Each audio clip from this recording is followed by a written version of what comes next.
ఒక వ్యక్తి ఎంతో కష్టం నుండి దేవుణ్ణి అడుగుతున్నాడు. దేవా, నాకు ఏమీ లేదయ్యా. నేను ఖాళీ పాత్రగా ఉన్నాను. నేను ఎందుకు పనికిరాని వాడిగా ఉన్నాను. నా ఇంట్లో చూస్తే ఏమీ లేదు. నీవు సహాయం చేయాలయ్యా అని చెప్పి దేవుణ్ణి అడిగాడు.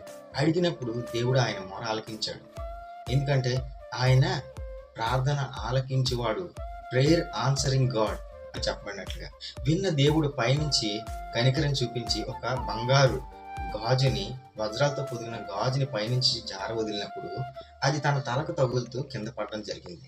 వెంటనే ఆ వ్యక్తి ఆ గాజుని తీసుకొని ఎవరైనా చూస్తున్నారేమో అని చెప్పి తన జోబులో పెట్టుకొని వెళ్ళిపోయాడు.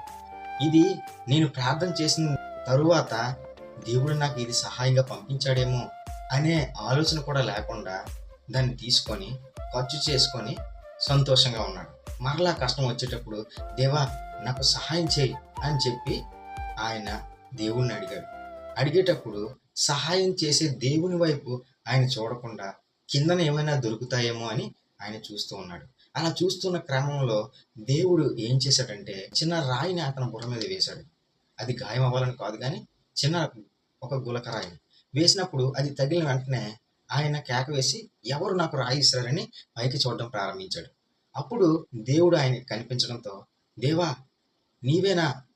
నాకు ముందు గాజు విసిరింది నీవేనా? భూమి కింద జరిగే ప్రతి ప్రయత్నంలోని దేవుడి సహాయం, దేవుని తోడు, దేవుడి నడిపింపు ఖచ్చితంగా ఉంటూనే